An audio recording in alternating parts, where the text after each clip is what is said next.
Yes, we are live now. Hello friends, this is Imanshi and welcome to Let's Learn. Hopefully आप सभी बढ़िया होंगे, मस्त होंगे, जबरदस्त होंगे. सभी को गुड इवनिंग, नमस्कार, राम राम, सत श्री अकाल, अस्सलाम वालेकुम, whatever you feel connected with. Start करेंगे आज. कई दिनों के बाद क्लास हो रही है, पता नहीं कौन सी नजर कहें इसको, या इतनी सारी चीजें आ गई इन बिटवीन की क्लास आपकी काफी दिनों से नहीं हो पाई ये वाली प्रॉपर. इसके अलावा मिले तो हम हैं ही, संडे को भी मिले थे, उसके अलावा भी मिले थे.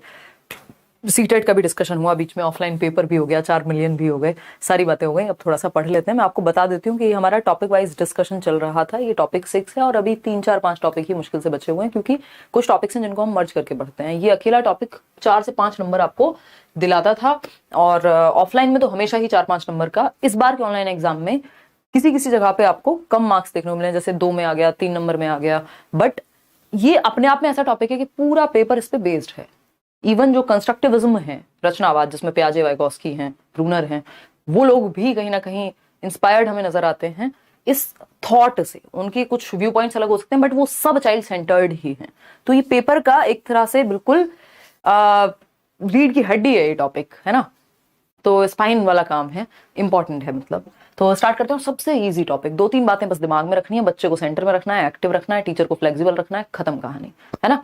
चलिए समझते हैं क्या कहानी है. बहुत दिन बाद मिल रहे हैं, लाइक शेयर आप कर दीजिएगा. और जिन लोगों ने इतने दिनों में क्लासेस नहीं लिए या इस डिसकंटिन्यूटी की वजह से, अब हम आज से फिर से कंटिन्यू करेंगे. सैटरडे को भी क्लास रखेंगे, कोशिश यही रहेगी. संडे आपका ऑफ रखेंगे.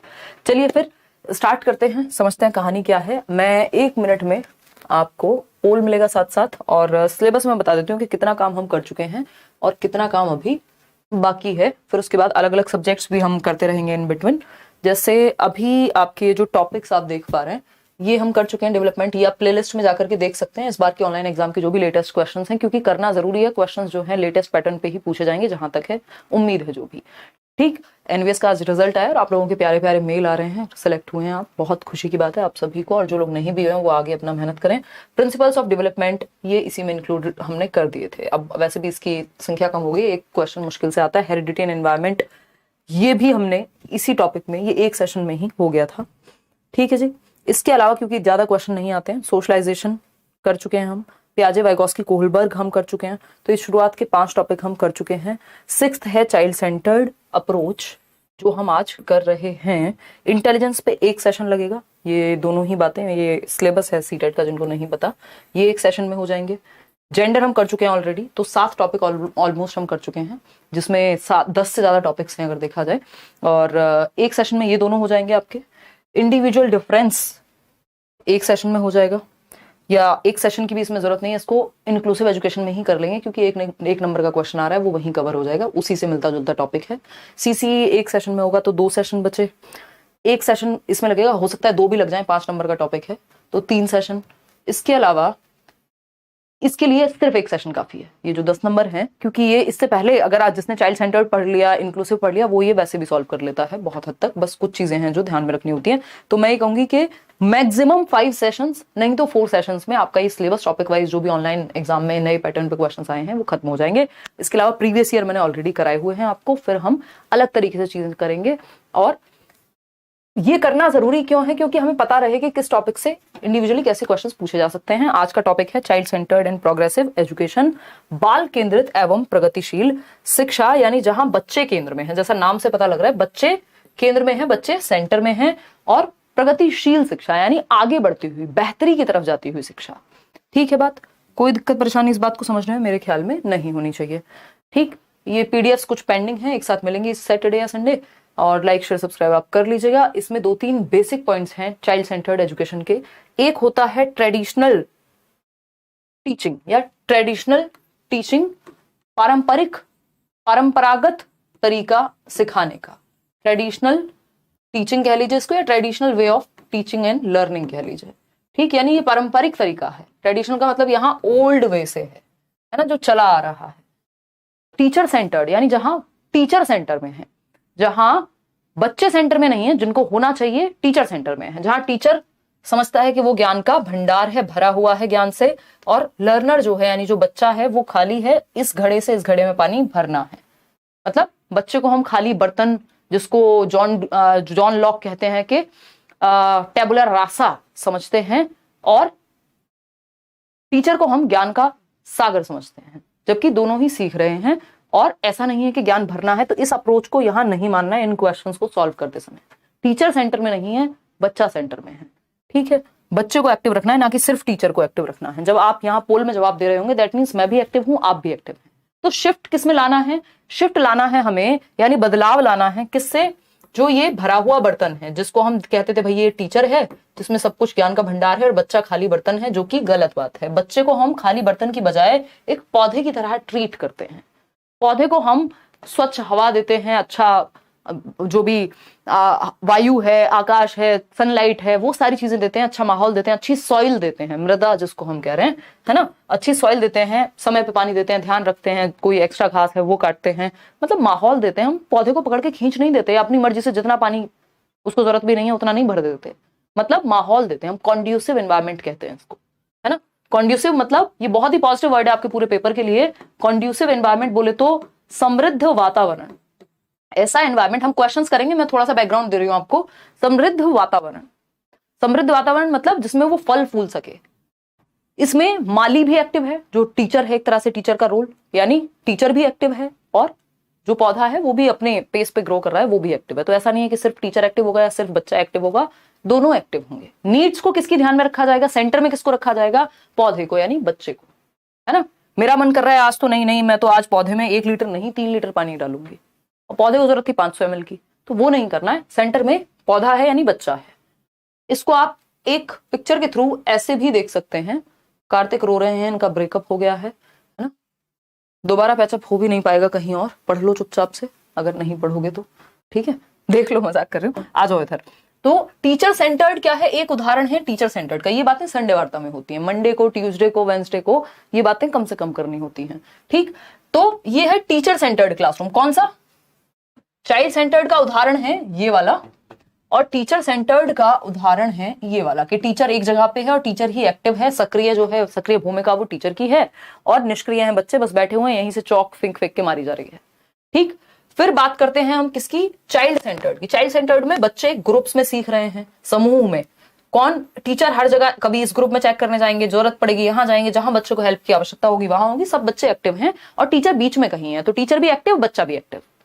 और सेंटर में कौन है? बच्चे की नीड्स। यहां सिर्फ टीचर ही एक्टिव थे पूरे टाइम, बच्चे सो रहे हैं सो जाएं, यहीं से चौक फेंक के मारी जा रही है, पीछे वाले को पता ही नहीं है क्या चल रहा है, यहाँ सबको इन्वॉल्व किया जा रहा है, यहाँ आप देख रहे हैं, ठीक।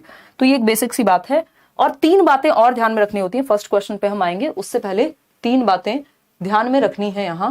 वो कौन सी 3 बातें हैं समझते हैं।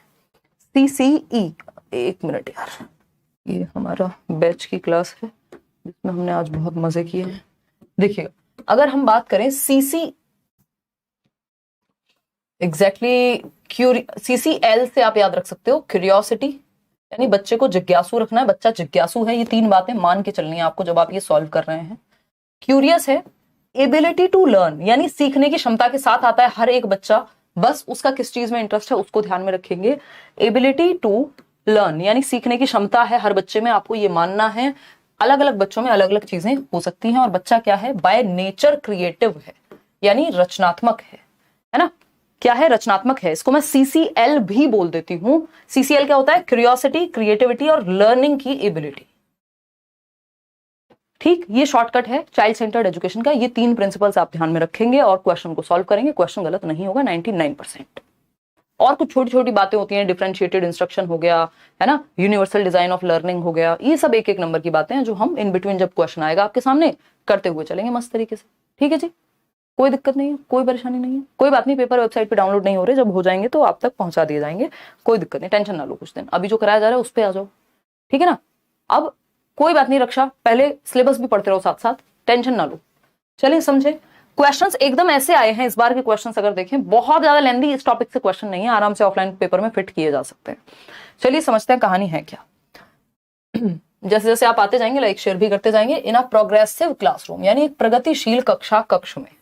अच्छा, प्रोग्रेसिव क्लासरूम, ये प्रोग्रेसिव एजुकेशन क्या है? तो प्रोग्रेसिव एजुकेशन को शुरू किया था, प्रगतिशील शिक्षा को जॉन डुई ने, जिनको जॉन डीवी कह देते हैं, शिकागो में अपनी वाइफ के साथ 1920s के अराउंड इन्होंने लैब स्कूल्स खोले थे, जिनको यूनिवर्सिटी एलिमेंट्री स्कूल्स भी कह दिया जाता है। ये क्वेश्चन आ चुका है कि प्रोग्रेसिव स्कूल्स को और क्या कहते हैं, तो लैब स्कूल्स कहते हैं, है ना, LAB लैब, लैब स्कूल को लैब स्कूल ही कहेंगे।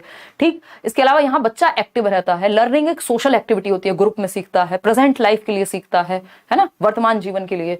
ये सारी बातें, कोऑपरेशन, कोलैबोरेशन यानी ग्रुप्स में सीखना, सहयोगात्मक अधिगम, ये सब इसका हिस्सा है। बात सही है कि नहीं है? बिल्कुल सही है। चलिए समझते हैं कहानी क्या है। इन अ प्रोग्रेसिव क्लासरूम, यानी प्रोग्रेसिव क्लासरूम क्या है? जहां बच्चा ही सेंटर में है और बच्चे एक्टिव हैं, लर्निंग बाय डूइंग, करके सीखने की भावना है वहां। आप लोग कह रहे हैं 92% लोग ए ऑप्शन, यानी children engage in purposeful activities that realise their potential, यानी बच्चे ऐसे उद्देश्यपूर्ण कामों में इन्वॉल्व होते हैं जिससे वो अपनी क्षमता को रियलाइज कर पाते हैं। भाई जब हम पैदा होते हैं हमें पहले से थोड़ी पता होता है हमें यही करना है। तो बच्चे अर्थपूर्ण गतिविधियों में, यानी जिस मीनिंगफुल क्या होगा, जो उनकी रियल लाइफ से जुड़ा हुआ हो, वास्तविक जीवन से, तो ऐसी एक्टिविटीज में इन्वॉल्व होंगे, संलग्न होंगे, जिससे वे अपनी क्षमता के अनुसार कार्य कर पाए। यानी जो उनके अंदर क्षमताएं छिपी हुई हैं वो निकल करके बाहर आए और एबिलिटी के अनुसार काम करेंगे तो वो एबिलिटी भी बढ़ेगी। एबिलिटी को क्या माना जाता है? इंक्रीमेंटल है, यानी बढ़ाई जा सकती है क्षमता यदि आप अपने ऊपर काम करें तो। आज 80 नंबर आ रहे हैं किसी के मॉक में, कल को वही 120 भी आ सकते हैं। इंक्रीमेंट संभव है एबिलिटी में, बशर्ते मेहनत की जाए, ठीक से सीखा जाए, ठीक तरीकों से सीखा जाए, ठीक टीचर से जोड़ा जाए, है ना। तारीफ कर दूंगी अपनी। बी ऑप्शन है teacher is eight the centre of all the teaching learning. Teacher को सेंटर में नहीं रखना, बच्चे को सेंटर में रखना है। किसको? बच्चे को सेंटर में रखना है। चाइल्ड सेंटर्ड का मतलब ही है चाइल्ड है सेंटर में, बच्चे के लिए है पूरी व्यवस्था जो है स्कूल की, ना कि स्कूल व्यवस्था के लिए बच्चा है। ठीक। सी ऑप्शन क्या है? Text book is the only source. Text book only source कभी नहीं हो सकता। ये बात मैं बहुत बार, बहुत सालों से कहती आ रही हूं कि भाई text book is one of the resources, कई सारे संसाधनों में से, जिसमें से टीचर के एग्जाम्पल्स होंगे, बोर्ड है, और आजकल इंटरनेट है, बातचीत, इंटरेक्शन है, डिस्कशन है, डिबेट है, बहुत सारी टीचिंग लर्निंग मटेरियल हैं। उन टीचिंग लर्निंग मटेरियल्स में से एक सोर्स है आपका टेक्स्ट बुक। अंतिम सोर्स नहीं है, एकमात्र सोर्स नहीं है, गॉड नहीं है, या सर्वोसर्वा नहीं है, ओनली सोर्स नहीं है, वन ऑफ द सोर्सेज है। तो संसाधनों में से एक संसाधन है, एकमात्र संसाधन नहीं हो सकता किताब जो है। Exams are at the centre of all teaching learning. ऐसे कई सारे लोग हैं जिन्होंने सीटेट क्लियर किया, अच्छे नंबर 136 इस तरह के भी नंबर लाए, एक किताब नहीं खरीदी थी। इस बार भी पॉलिसी का इंटरव्यू लिया और भी आप देखेंगे बुक ली ही नहीं थी अलग से। तो अगर टेक्स्ट बुक ही एकमात्र सोर्स होती तो फिर तो फेल हो जाते। Exams are at the centre of all teaching learning, possible ही नहीं है कि भैया सिर्फ एग्जाम ही है सेंटर में। तो एग्जाम के लिए नहीं, सीखने के लिए सीख रहे हैं। सेंटर में एग्जाम नहीं होंगे, लर्निंग होगी सेंटर में, बच्चा होगा सेंटर में। तो बच्चे अर्थपूर्ण गतिविधि में संलग्न होते हैं, दैट रियलाइजेस देयर पोटेंशियल, उससे उन्हें अपने पोटेंशियल का रियलाइजेशन होता है और वो जीवन में कुछ अच्छा कर पाते हैं। जिस तरफ उनका पोटेंशियल होता है वो, हमें हर एक बच्चे में पोटेंशियल है सीखने का, एबिलिटी टू लर्न, अभी शुरुआत में बात हुई थी, है ना। हर एक बच्चे में पोटेंशियल है सीखने का, ये मान के चलना है। ये तीन बातें चाइल्ड सेंटर्ड एजुकेशन मान के चलता है। वो कौन सी तीन बातें हैं? क्यूरियोसिटी, यानी जिज्ञासा है बच्चे में, हर एक बच्चे में जिज्ञासु है वो, आप ही उसकी जिज्ञासा को किल करते हैं। जब वो दीवारों पे कुछ लिख रहा होता है आप कहते हैं ये क्या कर रहे हो, है ना। उससे कुछ गलती हो जाती है कुछ करते हुए, आप कहते हैं ये क्या कर दिया, उसको डांट रहे हैं। तो या तो आप एक उसे ड्राइंग बुक ला के दे देंगे, भैया तुम्हें स्केचिंग पसंद है, चलो दीवार पे नहीं तो इस पे कर लो। क्रिएटिव है by nature, ability to learn, हर किसी बच्चे में सीखने की क्षमता है, और सीखने की क्षमता यानी पोटेंशियल रियलाइज कर पाएगा। पोटेंशियल है बच्चे में, एक संभावना है हर एक बच्चे के अंदर छिपी हुई, वो आपको निखार करके उभार करके लेके आना है एज अ टीचर। तो A option is the right answer. जिम्मेदार सा महसूस हो रहा है आज पढ़ते हुए कि यार बड़ी जिम्मेदारी है टीचिंग तो, है। हम तो ऐसी मजाक मजाक में बस क्वेश्चन सॉल्व करने आए थे। चलिए खैर, ए ऑप्शन था ये। क्वेश्चन नंबर 2 पे जाएंगे। क्या कहता है भाई क्वेश्चन नंबर 2?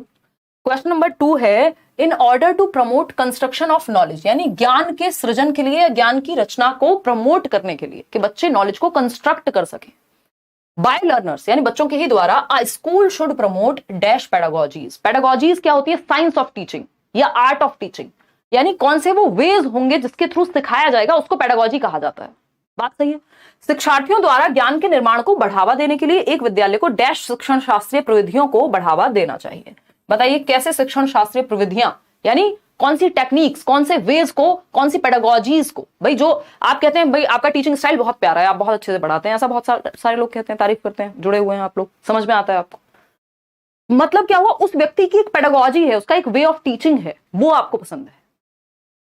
तो कैसा कंस्ट्रक्शन ऑफ नॉलेज हो, यानी बच्चे के, शिक्षार्थियों द्वारा ज्ञान के निर्माण को बढ़ावा देने के लिए, कि बच्चा खुद से ज्ञान का निर्माण कर सके। आपने उसको इतना क्यूरियस बना दिया, आज कोई क्वेश्चन पूछा वो घर जाके सर्च करेगा, 4 लोगों से पूछेगा, खुद से जानने की कोशिश करेगा, 4 किताबें खोलेगा।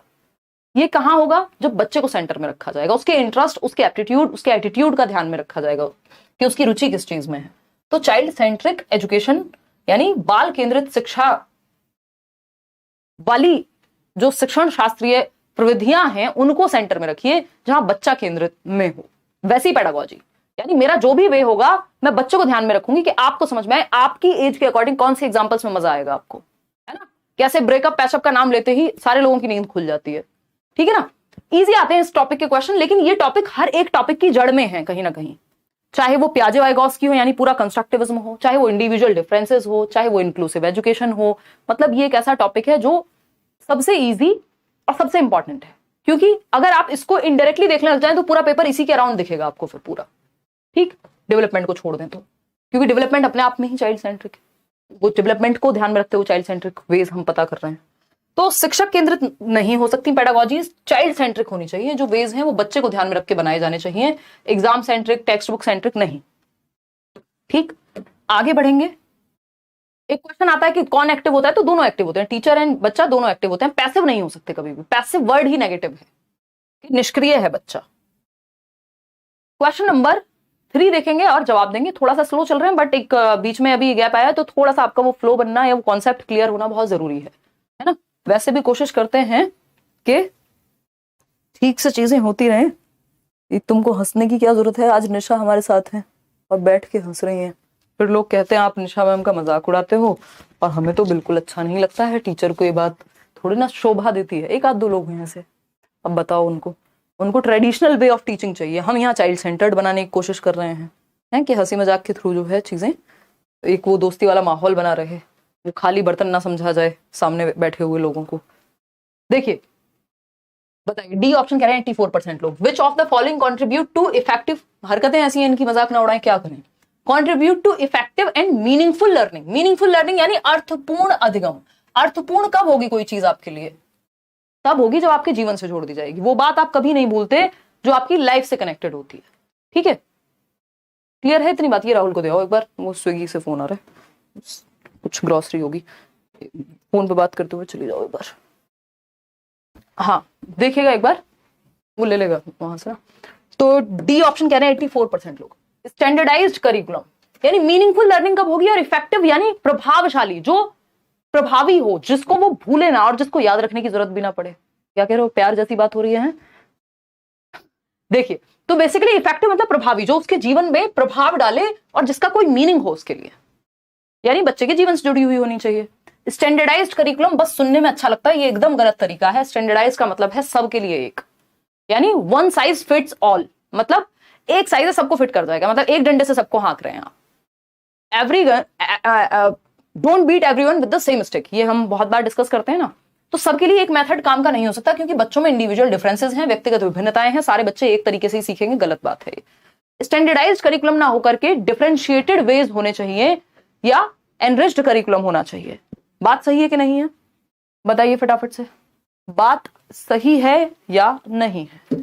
देखिए, एग्जाम सेंट्रिक अप्रोच तो सिर्फ एग्जाम को ध्यान में रखना है, मतलब नंबर पे फोकस है।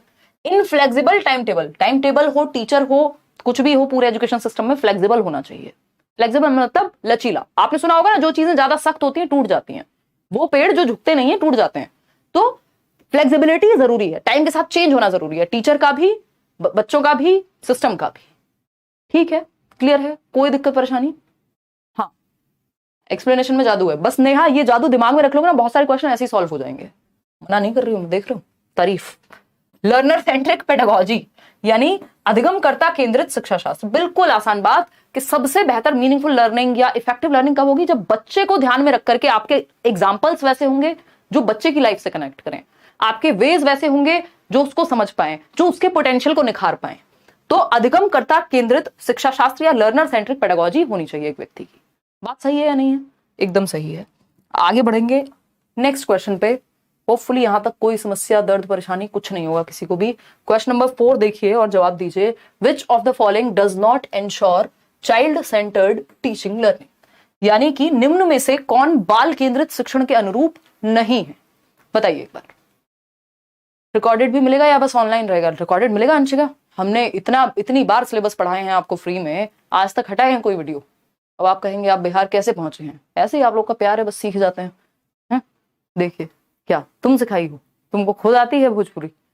देखिए, समझिए। डी ऑप्शन देखिए, विच of the following does not ensure, यानी इंश्योर नहीं करता, पक्का नहीं करता child centred and teaching learning, child centred learning को या चाइल्ड सेंटर्ड टीचिंग लर्निंग को। मतलब बाल केंद्रित शिक्षण के अनुरूप नहीं है, यानी बच्चे को सेंटर में कहां नहीं रखा गया। नॉट लिखा हुआ है क्वेश्चन में, क्वेश्चन में जब नॉट लिखा हुआ होता है, नहीं लिखा हुआ होता है, या एक्सेप्ट लिखा हुआ हो, सिवाय जिसको हम कहते हैं, या फिर लीस्ट लिखा हुआ हो, समझ जाओ आपसे क्वेश्चन पेट पे बाण मारने वाला क्वेश्चन है। थोड़ा सा कंफ्यूज होंगे आप, इजी होगा बट कान खड़े करके पढ़ना है थोड़ा सा ज्यादा ध्यान से। Safe and secure child friendly school environment होना चाहिए, ये तो चाइल्ड सेंटर्ड है। हमें पता करना है कौन सा नहीं है चाइल्ड सेंटर्ड। फियर फ्री होना चाहिए, जहां बच्चे को भय ना हो अपनी बात कहने से पहले, चाहे वो जवाब गलत ही क्यों ना हो, लेकिन वो अपने बात को एक्सप्रेस कर सके, अभिव्यक्त कर सके। सी ऑप्शन है practice of positive discipline in the classroom. अब कई लोगों ने ये भी टिक कर दिया होगा कि डिसिप्लिन है और डिसिप्लिन तो बुरी बात है, जबकि ऐसा यहां नहीं होना चाहिए था। Recognising students as passive recipients of knowledge, देखिए पीडी बोलते हैं इसको, पीडी बोले तो पॉजिटिव डिसिप्लिन।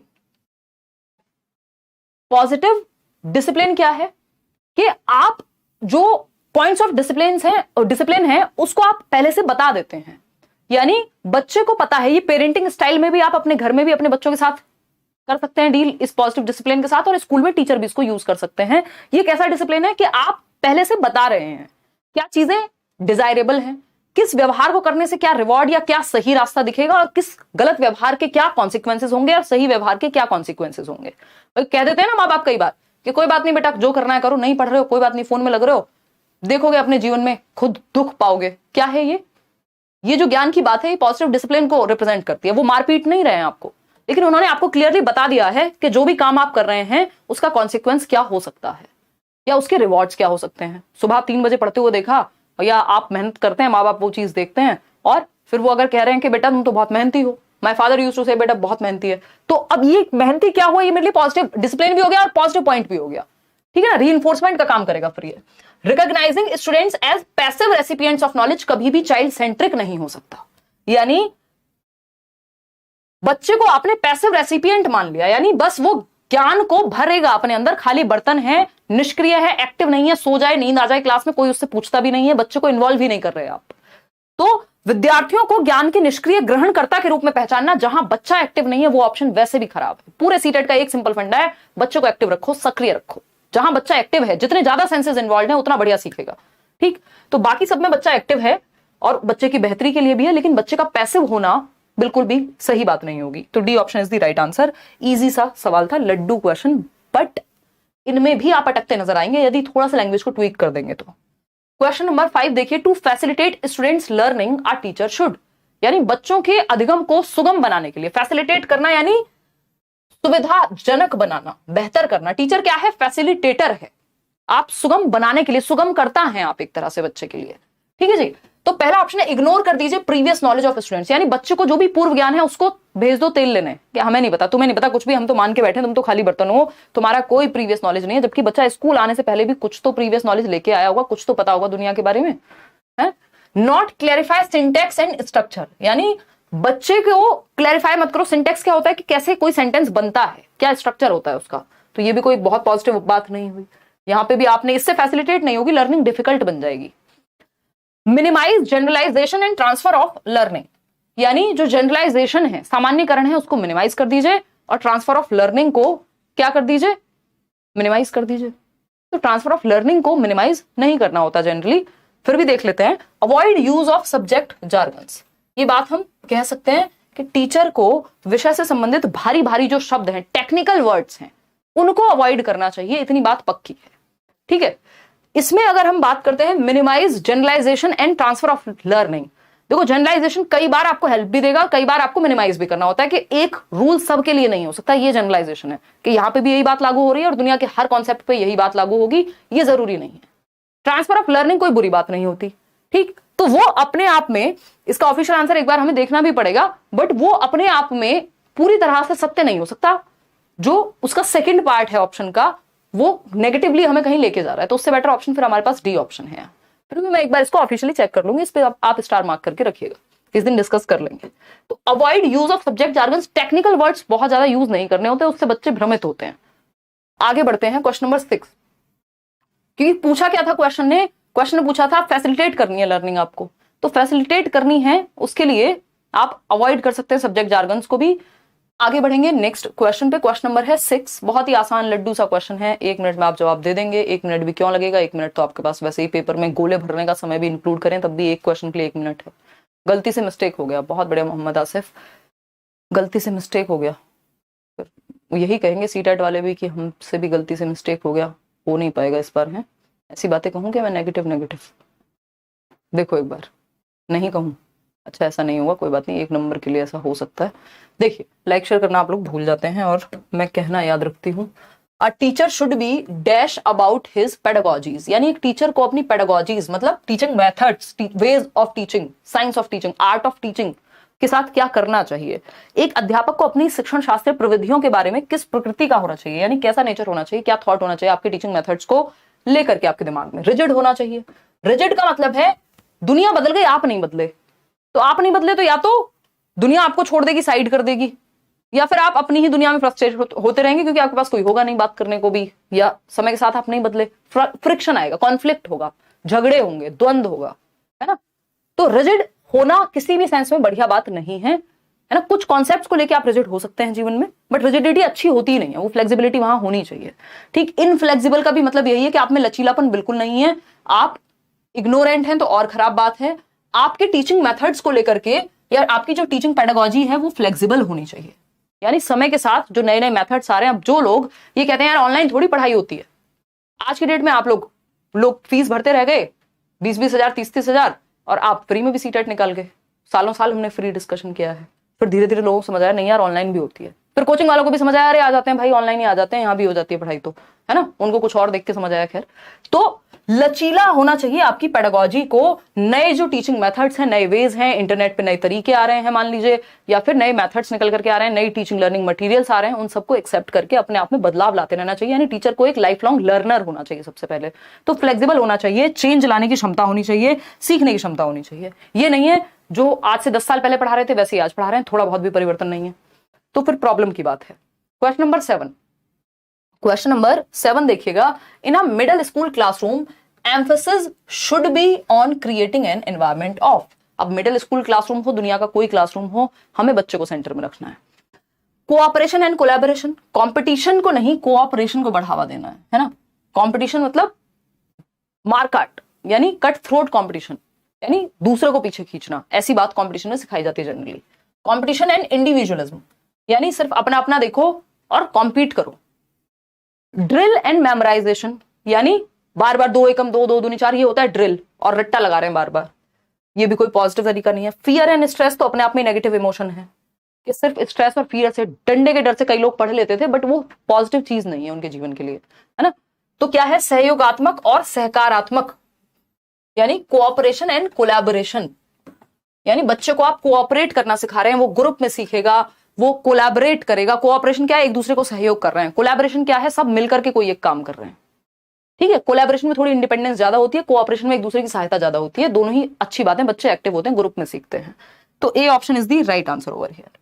आगे बढ़ेंगे क्वेश्चन नंबर 8 पर, what should be the sequence of introduction of new concepts to children, यानी नए कॉन्सेप्ट को, नई अवधारणाओं का जब आप परिचय करा रहे हैं, क्लासरूम में कोई नया कॉन्सेप्ट सिखा रहे हैं, ऐसा तो होगा नहीं सारे कॉन्सेप्ट पुराने ही होंगे उनसे काम चल जाएगा, नए नए कॉन्सेप्ट भी आपको सिखाने पड़ेंगे।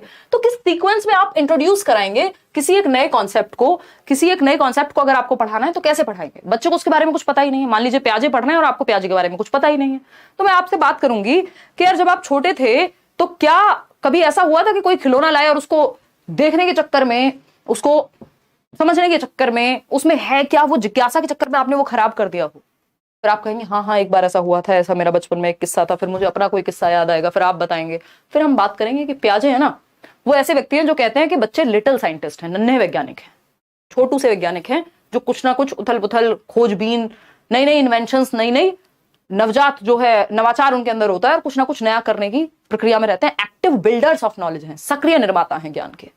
फिर आपको आएगा समझ, हाँ हाँ ये तो पता है, ये तो पता है, मतलब लाइफ से जोड़ दिया आपके उस कॉन्सेप्ट को जो आप पहले से नहीं जानते थे, आपको जितना पहले से पता था उससे जोड़ दिया। भाई नींव के ऊपर बिल्डिंग बनती है ना, बिना नींव के थोड़ी बनती है। तो नींव क्या है आपके लिए? Previous knowledge. एक टीचर के लिए बच्चे के पास जो उसका पूर्व ज्ञान है दुनिया का, उससे जोड़ करके पढ़ाना। ठीक, तो what should be the sequence of introduction of new concepts to children? Global to local, यानी जो बाहर दुनिया में वैश्विक रूप से चल रहा हो वहां से शुरू करो और लोकल पे लेके आओ, स्थानीय।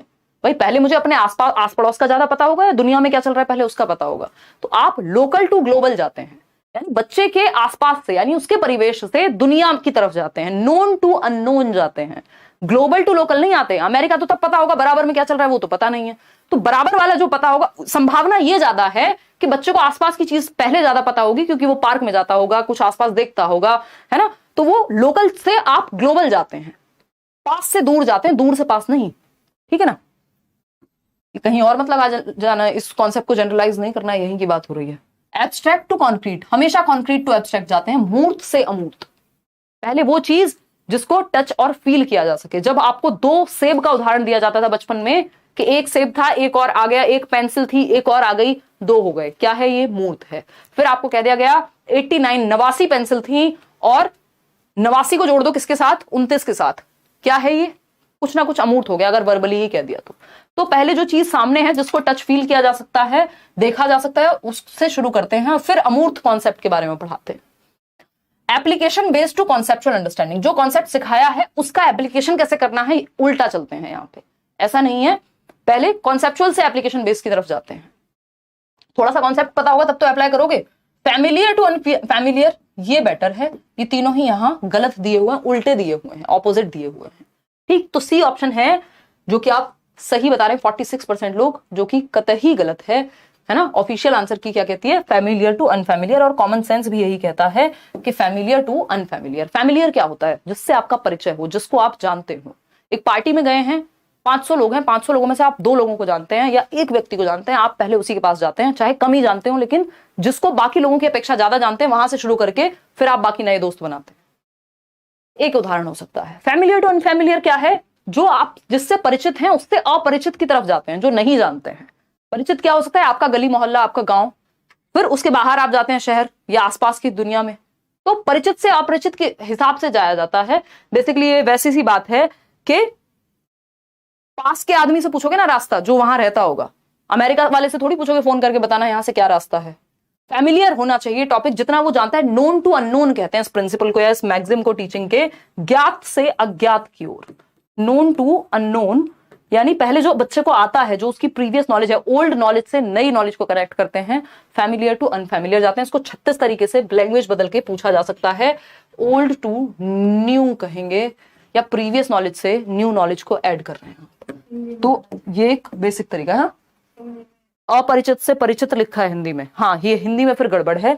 अगर ऐसा हुआ तो फिर हम सी सही कह देंगे कि अनुप्रयोग से संप्रत्यात्मक, क्योंकि वो पूरी तरह से गलत नहीं है। ऐसा भी आप कर सकते हैं कई बार कि कुछ कॉन्सेप्ट ऐसे होंगे जिनमें एप्लीकेशन पहले सिखा देते हैं, बाकी कॉन्सेप्ट बाद में। लेकिन हिंदी में ये गलत है, क्योंकि इंग्लिश में सही है। तो हमारे लिए आंसर वैसे यही है ऑफिशियल, फैमिलियर टू अनफैमिलियर। उसका रीजन ये है कि कई बार हिंदी में गलती हो सकती है, आपको इंग्लिश वाला ही फाइनल माना जाता है पेपर में अगर ऐसा हो जाए कि हिंदी में गलत लिखा है तो, है ना। तो ये अपरिचित से परिचित नहीं, परिचित से अपरिचित, इसको ठीक कर लीजिएगा आप अपने ब्रेन में। आया पेपर में ऐसे ही है ये, लेकिन इसका आंसर फैमिलियर टू अनफैमिलियर है, डी ऑप्शन इंग्लिश वाला। आगे बढ़ेंगे, बहुत बढ़िया, धन्यवाद। क्वेश्चन नंबर 9 देखिए। मैं भी तो कहूं इतनी कंफ्यूजन कैसे हो गई आपको। Advocates of constructivism give importance to, यानी रचनावादी जो हैं वो किस चीज को महत्व देते हैं। रचनावादी कौन लोग हैं? पियाजे, वाइगोस्की। रचनावाद क्या है? एक स्कूल ऑफ थॉट है, यानी विचारों का एक संप्रदाय है, जो ये मानते हैं कि ज्ञान का सृजन या रचना करना संभव है यदि बच्चा एक्टिव रहे, सक्रिय रहे। कौन कौन लोग हैं? पियाजे हैं, वाइगोस्की हैं, ब्रूनर हैं। पियाजे क्या कहते हैं? पियाजे कह रहे हैं भाई, पियाजे और वाइगोस्की को जनरली आपके सिलेबस में बताया जाता है। पियाजे हैं रेडिकल कंस्ट्रक्टिविस्ट, यानी वो कहेंगे रेडिकली बच्चे की एक्टिविटी है जो है। वाइगोस्की है सोशल कंस्ट्रक्टिविस्ट, यानी वो समाज को ज्यादा महत्व दे रहे हैं एक्टिविटी करने में। तो कंस्ट्रक्टिविज्म इन जनरल, जिसपे आपका एनसीएफ भी बेस्ड है, रचना करने पे, लर्निंग बाय डूइंग की बात करेगा कहीं ना कहीं। तो कंस्ट्रक्टिविज्म क्या, किस बात की वकालत करता है या समर्थन करता है? ज्ञान के सृजन में। चाइल्ड सेंटर्ड करिकुलम की, यानी रचनावादी पाठ्यचर्या होनी, सॉरी रचनावादी नहीं, बाल केंद्रित पाठ्यचर्या होनी चाहिए यहाँ। यानी ऐसा सिलेबस बनाओ, ऐसा करिकुलम बनाओ जो बच्चा जहां सेंटर में हो। ऐसे एग्जांपल्स दो जिससे बच्चा जोड़ पाए। जैसे आप ईवीएस की या कोई भी बुक पढ़ेंगे, अगर एनसीईआरटी की 6th 7th 8th की एनसीईआरटी पढ़ रहे होंगे जो लोग एसएसटी के लिए, मैथ साइंस के लिए, वो भी ये रियलाइज कर रहे होंगे कि बच्चों की भाषा में लिखी हुई किताबें हैं, उदाहरण ऐसे हैं जो उनके जीवन से जुड़ सकें, यानी चाइल्ड सेंटर्ड करिकुलम है, उनकी एज अप्रोप्रिएट है। ऐसा नहीं है बच्चा 11 साल का, आप उदाहरण दे रहे हो 25 साल के लेवल के। तो चाइल्ड सेंटर्ड करिकुलम होना चाहिए। रचनावाद भी यही कहता है, और जितनी भी पेडागोजीज होंगी वो इसी बात को प्रमोट करेंगी जब बात होगी बच्चे को सिखाने की, बच्चे को एक्टिव रखने की। यहाँ चाइल्ड सेंटर्ड करिकुलम है, प्रोग्रेसिव होता तब भी आंसर यही हो जाता। ठीक है, कल्चरली नॉन रिस्पॉन्सिव पेडागोजी नहीं, कल्चरली रिस्पॉन्सिव पेडागोजी या कल्चरली रिलेटेबल होनी चाहिए पेडागोजी। जिस जगह पे आप पढ़ा रहे हैं, भारत में पढ़ा रहे हैं तो उस संस्कृति से जोड़ के पढ़ाइए। अमेरिका के उदाहरण ज्यादा देंगे तो समझ नहीं पाएंगे लोग, ठीक, या बच्चे। ओवरलुकिंग द इंडिविजुअल डिफरेंसेस, ये सबसे खराब बात होगी। ओवरलुक करते रहे आप, मतलब इग्नोर करते रहे, व्यक्तिगत विभिन्नताओं को मान ही नहीं रहे हैं कि सबको एक एग्जाम्पल से समझ में आ जाए, जरूरी नहीं है। अलग अलग बच्चे अलग अलग ढंग से सीखते हैं। जैसे 5 उंगलियां एक जैसी नहीं होती, वैसे सारे बच्चे भी एक जैसे नहीं होते। सबकी रुचियां अलग होंगी, सबका सीखने का तरीका अलग होगा। किसी को जल्दी समझ में आ जाएगा, किसी को धीमे समझ में आएगा। मैं ये तो नहीं कहूंगी कि सबका आईक्यू अलग होगा, क्योंकि मेजॉरिटी ऑफ द जो लर्नर्स हैं आपके क्लासरूम में, मेजॉरिटी का, मैक्सिमम लोगों का आईक्यू एवरेज ही होता है। बहुत कम लोग होते हैं, ये तो स्टैट्स है, डेटा है जो इंटेलिजेंस में कहता है कि बहुत कम, 2% से भी कम लोग हैं दुनिया में जो बिल्कुल एवरेज से भी नीचे हैं या बिल्कुल रिटार्डेड वाली फॉर्म में हैं, और 5% या 2% ही लोग हैं जो जीनियस हैं। तो बीच में ही हैं हम लोग। ज्यादातर लोग, आईक्यू का ज्यादा डिफरेंस क्लासरूम में नहीं पाया जाता। डिफरेंसेस होते हैं ऑफ कोर्स, लेकिन मेजर डिफरेंस वो नहीं है। आपका इंटरेस्ट, एप्टीट्यूड, बैकग्राउंड, बहुत सारी चीजें आ जाएंगी। Convergent ways of thinking, divergent होने चाहिए वेज, दिशाओं में सोचना आना चाहिए, दिशाओं से एक पॉइंट पे नहीं। कन्वर्जेंट क्या है? ये क्वेश्चन कन्वर्जेंट है कि आपको एक क्वेश्चन दिया, इन्हीं 4 ऑप्शंस में से कुछ चूज करना है। डाइवर्ट, ये इंटेलिजेंस चेक करेगा, आपकी बुद्धि चेक करेगा, रचनात्मकता नहीं। और आपको बच्चे में क्रिएटिविटी बढ़ानी है, रचनात्मकता, उसके लिए डाइवर्जेंट थिंकिंग वाले क्वेश्चंस पूछिए, ओपन एंडेड क्वेश्चंस पूछिए, क्लोज एंडेड नहीं। ठीक, तो बाल केंद्रित शिक्षा वाला जो है आपका करिकुलम होना चाहिए। ए option is the right answer over here. क्योंकि आपने अगर डाइवर्जिफिकेशन जानते हैं आप, या फिर आप दिशाओं में सोचना जानते हैं, डाइवर्जेंट थिंकिंग आपको आती है, तो आप इवेंचुअली कॉन्सेप्ट समझ जाएंगे, नई नई चीजें समझ जाएंगे, तो कन्वर्जेंट पे भी कुछ हद तक काम हो जाएगा। ठीक है, एप्लीकेशन बेस्ड का मीनिंग कॉन्क्रीट मटेरियल से रिलेटेड भी तो हो सकता है। यार होने को हो सकता है देवाशीष, मैंने अभी उसको पूरी तरह से नकारा नहीं है, लेकिन तरीका जो होता है क्लास में, आप कॉन्सेप्ट को कैसे, हमने क्या किया है अब तक अपने पूरे एजुकेशन सिस्टम में, कॉन्सेप्ट कॉन्सेप्ट कॉन्सेप्ट रटवा दिए। बच्चे को एप्लीकेशन पता नहीं है, इंजीनियरिंग कर ली, ये पता नहीं क्या करते हैं इसका जो पढ़ा है, तो उस कॉन्सेप्चुअल नॉलेज को एप्लीकेशन बेस्ड से जोड़ देना है, ये चाइल्ड सेंटर्ड एजुकेशन कहता है। तो इसलिए वो सही नहीं होगा, क्योंकि उसके पीछे एक थॉट है कि जो चला आ रहा है उस चीज को ध्यान में रखा गया है, तो इसलिए वो आंसर सही नहीं हो सकता, फैमिलियर टू अनफैमिलियर ही होगा वहां। क्वेश्चन नंबर 10 देखिए, विच of the following is not a part of universal design for learning, UDL कहते हैं इसको, प्रीवियसली भी इस पे क्वेश्चंस पूछे जा चुके हैं। यानी कौन सा एक पार्ट नहीं है या हिस्सा नहीं है सार्वभौमिक अभिकल्प अधिगम का, बताइए। यूनिवर्सल डिजाइन फॉर लर्निंग क्या होता है? यानी एक यूनिवर्सल डिजाइन है जिसमें सभी के लिए, हर तरह के बच्चे को शामिल किया जा सकता है। अलग अलग मेथड्स होंगे, अलग अलग रिसोर्सेज होंगे, अलग अलग लेसन प्लान्स बन सकते हैं बच्चों के लिए। तो यूनिवर्सल डिजाइन ऑफ लर्निंग जो कि चाइल्ड सेंटर्ड एजुकेशन फॉलो करता है, या डिफरेंशिएटेड इंस्ट्रक्शन, यानी अलग अलग बच्चों के हिसाब से अलग अलग तरह की इंस्ट्रक्शन आपने प्लान की हुई है। मल्टीपल मीन्स ऑफ एंगेजमेंट, यानी यूनिवर्सल का मतलब क्या है? जिसमें सब तरह के बच्चों को इंक्लूड किया जा सके, तरीके डिफरेंट होंगे। सहभागिता के बहुविध साधन, बिल्कुल सही बात है, बच्चे एंगेज कर सके। अलग अलग बच्चे के लिए अलग अलग एक्टिविटीज हैं, किसी को बोल के बताना है, किसी को कोई एक्टिविटी करनी है, किसी को चार्ट पे लिख के दिखाना है, कोई पिक्चर बना के ला सकता है, डिफरेंट तरीके हैं एंगेजमेंट के। Multiple means of discrimination, discrimination कभी भी पॉजिटिव बात नहीं हो सकती है ना, तो भेदभाव के बहुत सारे तरीके निकाल लेना यूनिवर्सल डिजाइन में नहीं आता, कि तुम इस घर से हो, इस जाति से हो, इस समूह से हो, इस रंग के हो, तो इसको यूनिवर्सल डिजाइन ऑफ लर्निंग नहीं कहते, इसको सेग्रीगेशन कहते हैं, अलगाव कहते हैं, जो कि segregation is against the law of nature. प्रकृति जब हमारे साथ भेदभाव नहीं करती तो हम कैसे कर सकते हैं? तो डिस्क्रिमिनेशन एक नेगेटिव बात है, भेदभाव नहीं करेंगे आप बच्चे में, पैरिटी को ध्यान में रखेंगे। मल्टीपल मीन्स ऑफ रिप्रेजेंटेशन, यानी मल्टीपल वेज हो सकते हैं किसी बात को कहने के, रिप्रेजेंट करने के। आप चार्ट पेपर भी यूज कर रहे हैं, आप कोई एक्टिविटी करा सकते हैं, आप ओरली कुछ बात बता सकते हैं, बच्चों में डिस्कशन करा सकते हैं, डिबेट करा सकते हैं, फील्ड ट्रिप पे ले जा सकते हैं, रोल प्ले करा सकते हैं। 70 तरीके हैं किसी बात को रिप्रेजेंट करने के। तो आप मल्टीपल टीचिंग लर्निंग मटेरियल्स का यूज कर सकते हैं, वेज का यूज कर सकते हैं सेम टॉपिक को पढ़ाने के लिए। मल्टीपल मीन्स ऑफ एक्सप्रेशन, यानी कहने के भी, अभिव्यक्त करने के भी बहुत सारे तरीके हो सकते हैं, अलग अलग तरीके से कोई बात कही जा सकती है। तो ये तीनों बातें पॉजिटिव हैं। तीनों बातें क्या है? पॉजिटिव हैं। बच्चा एक्टिव रहेगा, लेकिन डिस्क्रिमिनेशन से बच्चे में हतोत्साहित होने की संभावना बढ़ जाएगी। तो एकमात्र सही उत्तर है बी और अगर हम बात करें बी ऑप्शन की, तो ये नेगेटिव है, यानी एक ही बात गलत है और जो गलत है वही सही है, क्योंकि पूछा ही गलत है। नॉट लिखा हुआ था पेपर में, अगर आपने देखा हो ये क्वेश्चन नहीं लिखा था, हिस्सा नहीं है। तो भेदभाव के बहुविध तरीके हिस्सा नहीं हो सकते यूनिवर्सल डिजाइन ऑफ लर्निंग के लिए, क्योंकि वो डिजाइन यूनिवर्सली सबके लिए है, तो उसमें अलग अलग वेज होंगे। डिस्क्रिमिनेशन कभी भी सबको इंक्लूड नहीं करेगा, फिर 4 बच्चे फेवरेट बन जाएंगे, बाकी बच्चे रह जाएंगे। तो बी ऑप्शन जो है वो यहां सही है, क्योंकि वही गलत है। क्वेश्चन नंबर 11 देखिए, कुछ ज्यादा स्लो चल रहे हैं हम आजकल, मैं इसी मोड में चल रही हूँ, प्याजे पढ़ रहे हैं हम 4-5 दिनों से, और बहुत डिटेल में पढ़ रहे हैं, बैच की बात कर रही हूँ। देखिए, to create a conducive learning environment, कोई कह रहा है निशा मैम आप भी एग्जाम दीजिए सीटेट का और डेली अटेंड करते हो क्लास, पास कर जाओगे। निशा मैम ऐसे ही जुड़ी थी हमारे साथ, इन्होंने पास किया था पेपर, फिर मेल किया था, फिर ये घर के पास रहती थी, फिर क्या हुआ, निशा मैम आई एक दिन, इन्होंने मुझे देखा, मैंने इनको देखा, फिर बस आंसू गिर गए, फिर इनको झेल रही हूँ मैं आज तक। खैर देखो एक बार आओ इधर, पैसे बच गए तुम्हारे?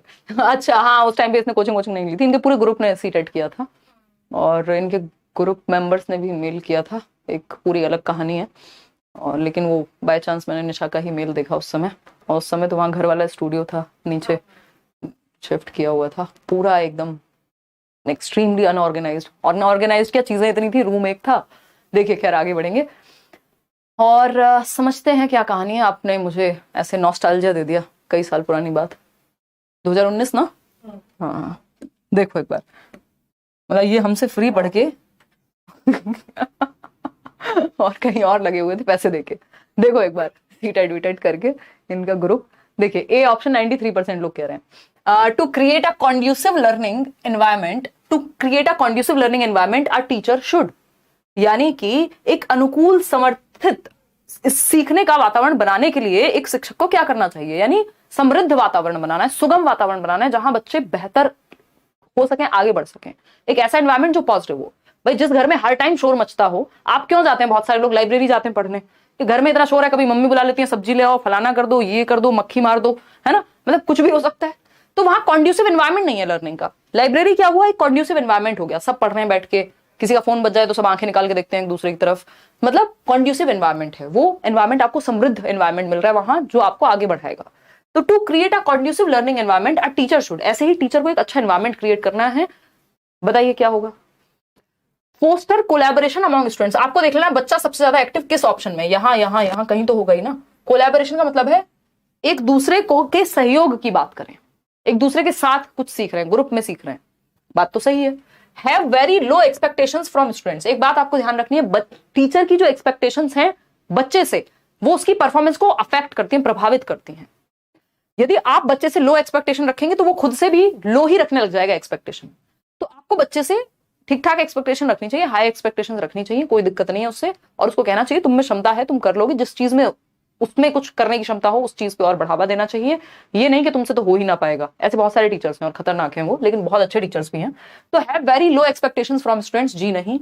Avoid giving mastery oriented feedback, mastery oriented feedback क्या होता है, मास्टर बन जाए आप किसी चीज के, मतलब पारंगत हो जाए आप किसी चीज में, आपको नंबर से ज्यादा फोकस लर्निंग ओरिएंटेशन पे है, इसको लर्निंग ओरिएंटेड भी बोलते हैं, कि आपका ध्यान जो है वो लर्निंग पे है, learning for the sake of learning, यानी सीखना, सीखने के लिए सीखना, मतलब आपको मजा आ रहा है पढ़ने में इसलिए आप पढ़ रहे हैं, पेपर भी देंगे ठीक है, क्लियर हो जाएगा, है ना। तो ये वही है कि एक्सेलेंस के पीछे भागो, कामयाबी झक मार के पीछे आएगी, 3 इडियट्स। आते हैं D option, not give any autonomy to students, यानी बच्चों को कोई स्वतंत्रता ही मत दो।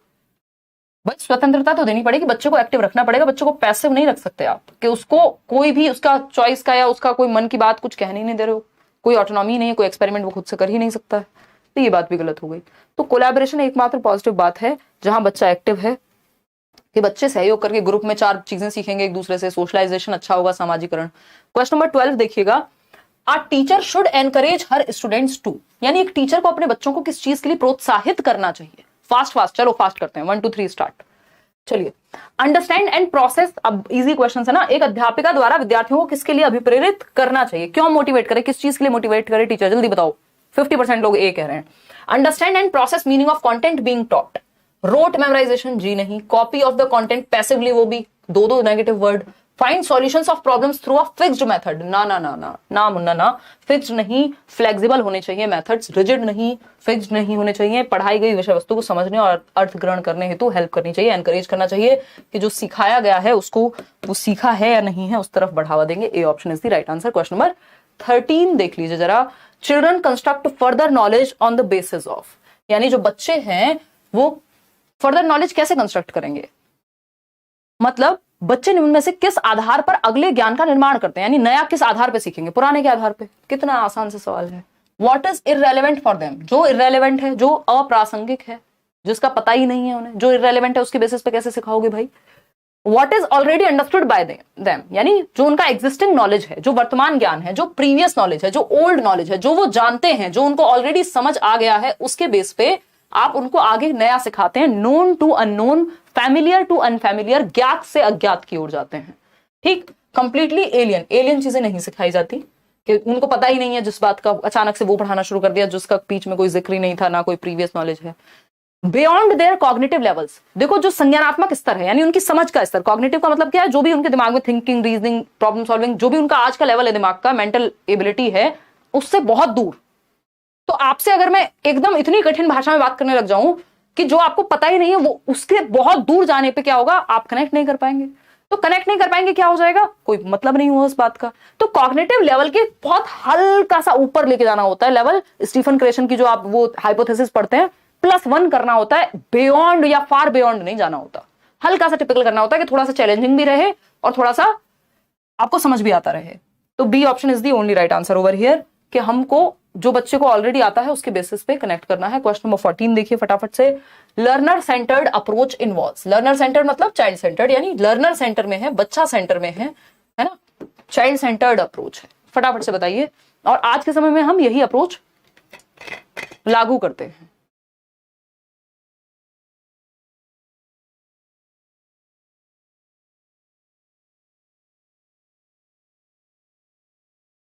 बताइए फटाफट। तुम्हारी हंसी ने खा लिया आज तो हम, वाह। छी यार, ऐसी बातें करती हूँ। देखो एक बार, नहीं इतनी में कोई खराब बात नहीं की थी, आप लोग ज्यादा मत सोच लेना। क्वेश्चन नंबर 14 देखो।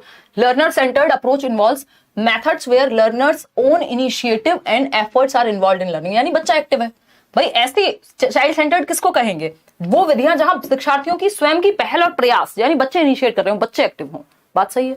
Teacher drawing conclusions for the learners, यानी टीचर ही सब कुछ कर दे रहा है बच्चे के लिए, उसको कंक्लूजन तक पहुंचने नहीं दे रहे हैं आप। लर्निंग बाय डूइंग हो ही नहीं पा रही, करके सीखना हो ही नहीं पा रहा। ट्रेडिशनल इंस्ट्रक्शन अभी बताया था नहीं करना, प्रोग्रेसिव इंस्ट्रक्शन चाहिए, ट्रेडिशनल नहीं, चाइल्ड सेंटर्ड चाहिए।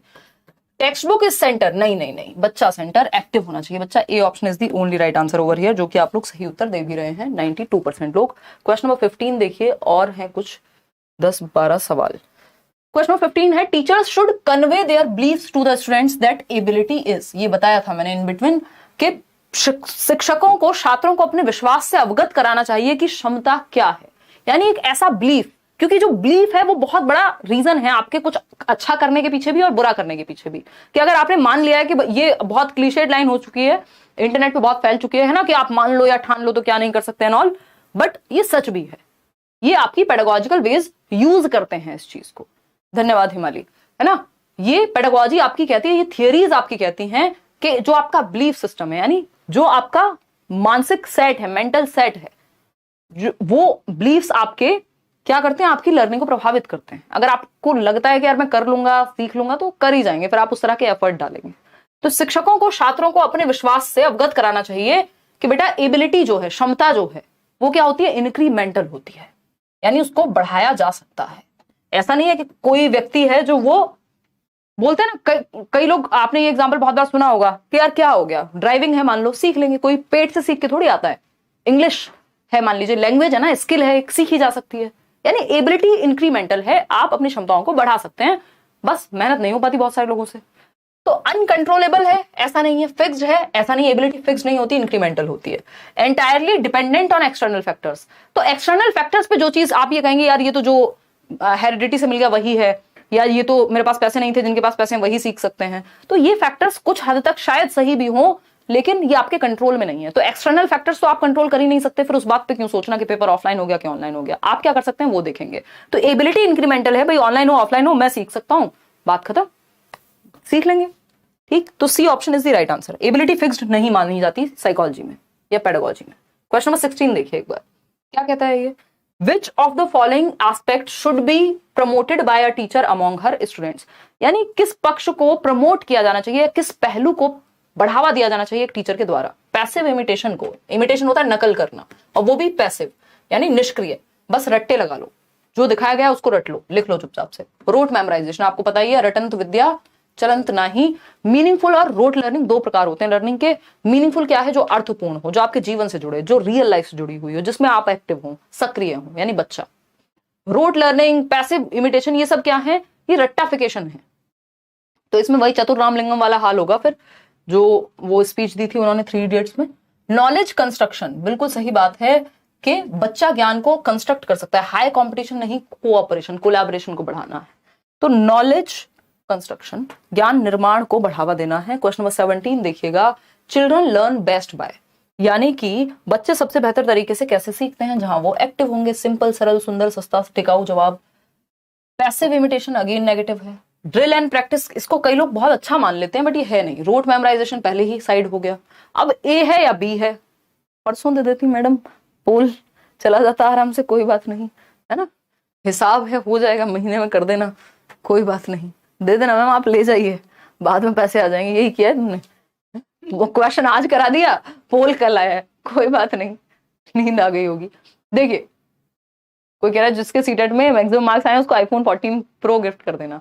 यार इंद्रदेव, करने में तो कोई बहुत बड़ी बात नहीं है, आराम से कर देंगे, बट ये बहुत पहले से दिमाग में विचार भी है, लेकिन ये चीज मैं अवॉइड करती हूँ। मतलब हम किस चीज को प्रमोट कर रहे हैं, इस चीज के थ्रू कर सकते हैं। मतलब अब इतना भी कुछ वो नहीं है, माहौल बदल चुका है, लोग बदल चुके हैं, बट सीटेट के लिए नौकरी ले आओ यार। नौकरी वालों को तो हम कुछ देते नहीं है, उनको हम दे देते हैं डिजिटल वॉच और कुछ गिफ्ट्स दे देते हैं, और हाई लर्नर्स यार आ जाते हैं, उनको लालच उतना है नहीं, उनको कोई फर्क पड़ता नहीं है, उनको बहुत जगह से ऑफर आते हैं। 143 नंबर सोचो जिसके आए होंगे, उसके पास कहीं से ऑफर नहीं आए होंगे, किसी कोचिंग से या कहीं से, है, और वो इतनी दूर से आए। 140, 141, इन लोगों के पास ऑलरेडी बहुत जगह से आते हैं चीजें, जिनकी रैंक 1 आई इस बार DEET+B में, सब लोगों के पास ऑप्शंस तो होते ही हैं। लेकिन यहाँ लेट्स लर्न पे वही लर्नर आते हैं जिनको सच में इच्छा है अपनी बात कहने की और जो जुड़े हुए हैं। अदरवाइज अपने घर रह सकते हैं, हम किसी को जो है वो नहीं करते कि आपको आना ही आना है, वो उसके बाद की जिम्मेदारी आपकी। तो ठीक है, खैर देखेंगे, सोचेंगे, कुछ दे देंगे आपको मन करेगा तो, बट ऐसे डिमांड्स मत रखो यार। देखो, guided discovery, children learn best by guided discovery.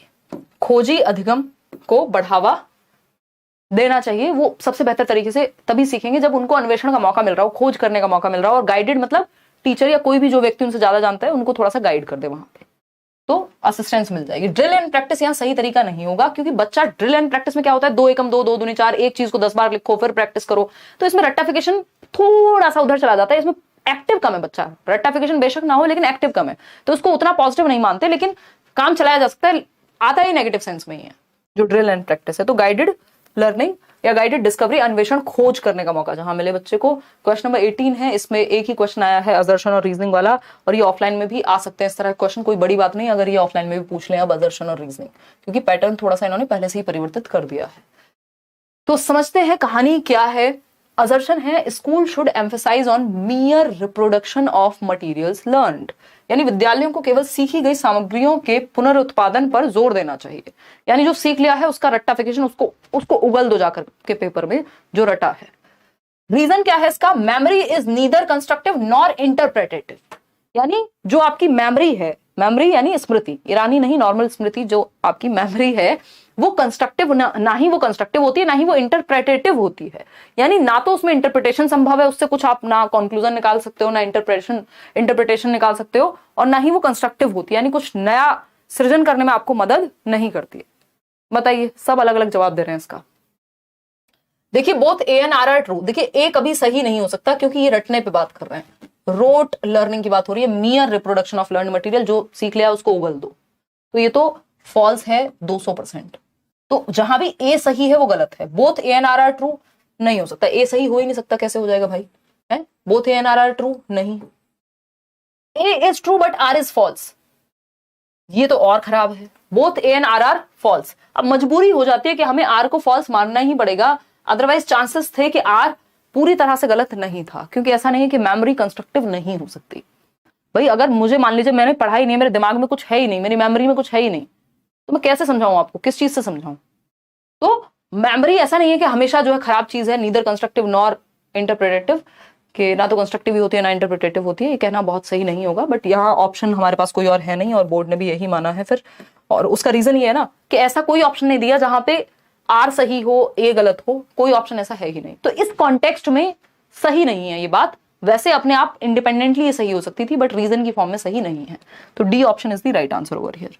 आगे बढ़ेंगे क्वेश्चन नंबर 19 कि क्योंकि रट्टाफिकेशन से कोई इंटरप्रिटेशन नहीं आएगा, उस सेंस में ये गलत है। क्वेश्चन नंबर 19 है in order to maximise students engagement, यानी बच्चे ज्यादा से ज्यादा एंगेज करें, यानी एक्टिव हो, जैसे आप अभी जवाब दे रहे हैं पोल में। In learning process are teacher should, क्या करना चाहिए? लर्निंग प्रोसेस में बच्चे ज्यादा से ज्यादा एंगेज हो, संलग्नता उनकी ज्यादा से ज्यादा हो, अधिकाधिक इन्वॉल्वमेंट हो उनका। इसके लिए मिनिमाइज कर देंगे ऑटोनॉमी, बच्चों को स्वतंत्रता देना बंद कर देंगे। ये एकदम बकवास बात है ना, खराब बात है ये। क्यों? क्योंकि बच्चों की स्वतंत्रता अगर आपने छीन ली, मतलब आप उनके मन में जो आएगा वो कुछ नहीं कहने देंगे, अपने आप को अभिव्यक्त नहीं करने देंगे, बच्चे के अनुभव को इग्नोर कर देंगे, उसके एक्सपीरियंस को शेयर नहीं करने देंगे, यानी जो उसको पहले से आता है प्रीवियस नॉलेज, उस पर वो नया ज्ञान बना नहीं पाएगा। तो क्या हो जाएगी? भसड़ हो जाएगी, बहुत बुरी हालत हो जाएगी इस स्थिति में। और ऐसी बहुत सारी बातें मैं आपको एक्सप्लेन कर सकती हूँ, बट इसका सिंपल मतलब ये है कि बच्चे की ऑटोनॉमी या आजादी छीनना कोई बहुत बढ़िया बात नहीं है। आज की क्लास में मजा आएगा, एकदम डेली मजा आएगा, टेंशन ना लो। मैक्सिमाइज ऑटोनॉमी ऑफ स्टूडेंट्स, जी नहीं। मैक्सिमाइज डिस्ट्रैक्शंस को बढ़ावा दे दो। बेटा एक नहीं 3 फोन देंगे तुमको, 4 कंप्यूटर 3 फोन, है ना? तो डिस्ट्रैक्शंस को बढ़ावा नहीं देना। डिस्ट्रैक्शन क्या हो सकते हैं? किसी के लिए फोन हो सकता है, किसी के लिए डिस्ट्रैक्शन, यहां अगर मैं बात करूं क्लासरूम के सेंस में जो बात हो रही है, स्कूल में तो आप फोन नहीं लेके जाते हैं, यहां पे डिस्ट्रैक्शन हो सकती है बाहर से कोई शोर आ रहा है, क्लास में मैक्सिमम शोर आ रहा है, कहीं से डीजे बज रहा है स्कूल में, अब ध्यान कहां से लगेगा, है ना? या कोई और डिस्ट्रैक्शन हो सकता है, ऐसी अनकंफर्टेबल सीट पे बच्चा बैठा हुआ है जिसपे वो ठीक से बैठ ही नहीं पा रहा, वो हिलती रहती है बार बार, तो वो डिस्ट्रैक्शन ही है एक तरह का। तो इसको मैक्सिमाइज नहीं मिनिमाइज करना होता है, डिस्ट्रैक्शन को कंट्रोल्ड एनवायरमेंट देना होता है जहां बाकी सारी चीजें कंट्रोल में है, मतलब बच्चा शांति से सीख पाए। भाई कंफर्टेबल जगह पे तो बैठ के पढ़ोगे ना, अब हर किसी के बस का तो नहीं ना लालटेन से वो चमत्कार कर दें। ज्यादा संभावना है कि अगर थोड़ा सा माहौल ठीक मिल जाएगा तो ज्यादा अच्छा कर जाएंगे, बट उनकी मतलब ये डिफरेंट कहानी है। बट एक बेसिक बात यह है कि कॉन्ड्यूसिव एनवायरमेंट मिलना चाहिए, डिस्ट्रैक्शन भरा हुआ एनवायरमेंट नहीं। मिनिमाइज इंडिविजुअल चॉइसेस, यानी जो बच्चे की खुद की चॉइसेस है, इंडिविजुअल डिफरेंसेस है, उनको इग्नोर कर दो, मिनिमाइज कर दो, उसकी चॉइस को कम ही महत्व दो, ये भी गलत है। मैक्सिमाइज ऑथेंटिसिटी ऑफ टास्क, यानी रियल टास्क कराओ, कार्य की सत्यता को अधिकतम कर देना चाहिए, तब जाकर के बच्चा जो है वो ज्यादा इन्वॉल्व होगा, यानी वो ऑथेंटिक टास्क होना चाहिए, रियल लाइफ से जुड़ा हुआ होना चाहिए, ऐसी फर्जी टास्क नहीं होना चाहिए। क्वेश्चन नंबर 20 देखिएगा एक बार, क्या कहता है? In a progressive classroom the curriculum, यानी एक प्रगतिशील कक्षा कक्ष में जो पाठ्यचर्या है, करिकुलम क्या है? सिलेबस जस्ट एक हिस्सा होता है करिकुलम का। जो प्रोग्रेसिव क्लासरूम होती है वहां बच्चे को एक्टिव रखा जाएगा, करिकुलम भी वैसा ही बनेगा। करिकुलम सब कुछ है बच्चे का, स्कूल में कदम रखने से लेके बाहर निकलने तक, चाहे वो डांस हो, प्रेयर हो, आपका स्पोर्ट्स हो, कोई और mehndi competition, rangoli competition, singing हो गया, कुछ भी है, हर एक एक्टिविटी करिकुलम का ही हिस्सा है और सिलेबस भी करिकुलम का हिस्सा है, यानी पढ़ाई भी करिकुलर प्लस को करिकुलर दोनों एक्टिविटीज इसमें आ जाती हैं।